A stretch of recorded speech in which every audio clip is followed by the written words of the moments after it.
Last week I shared the 4 biggest reasons why running slows down after 50.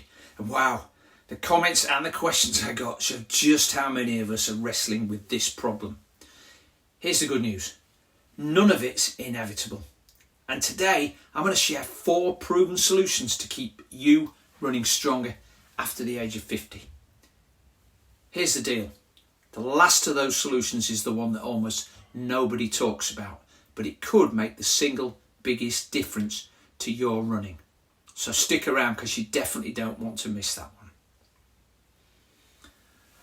Firstly, before you even think about doing strength training, which by the way is a great idea, you need to start with a mobility and a stability check. Because running is just a chain of joints, and if one of those links is stiff or unstable, then the whole of the chain suffers. Here's a good rule of thumb to go by. Most men, they need more mobility. Most women, they need a bit more stability.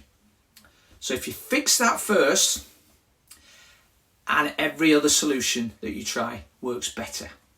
And once you've got that foundation, then I'd like to change the way you run. So you need a change in mindset.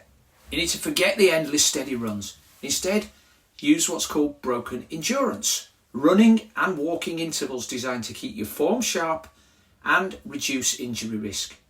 Now let me tell you something. Walking's not a weakness, it's actually smarter. Many athletes run faster because of this approach, because they're able to maintain good mechanics for much longer. The break helps them to reset, and durability beats fatigue. But running well, it's not just about durability, it's also about power. And this is one area where most over 50s athletes fall short. You see, running happens in a tiny window of time. Your foot is on the ground for 200 to 300 milliseconds, which means it's not enough just to lift heavy. You actually need some power, which is your ability to produce force quickly. So you need to add plyometrics, you need to jump a skipping rope, you need to do some running drills and skips, some hops and some explosive movements, because these retrain your spring. And strength keeps you solid, but it's the power which helps you to stay fast. There's one muscle that matters more than most people realise, and this is the absolute game changer. It's called the soleus, deep in your calf. It handles 8 times more force than your glutes when you run. It even acts like a second heart, helping you to pump blood back up your legs to the heart. And most runners ignore it, and that's a huge mistake. You need to train it with bent knee calf raises, seated soleus work and consistent short neuromuscular drills to keep that nervous system firing. Because muscles don't just get weak with age, it's also the wiring that gets a bit rusty too, and this type of training helps to keep it all alive. Here are the results. Check your mobility and stability first. Use broken endurance runs. Train for power, not strength, and build the soleus and nervous system. Because the truth is this, 70% of what we call aging is really just inactivity. The losses you feel aren't what you're destined to with age, they're simply the fact that you've stopped training them.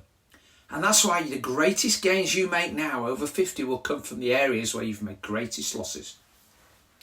Now I hope you found this helpful, but don't let this stop you here.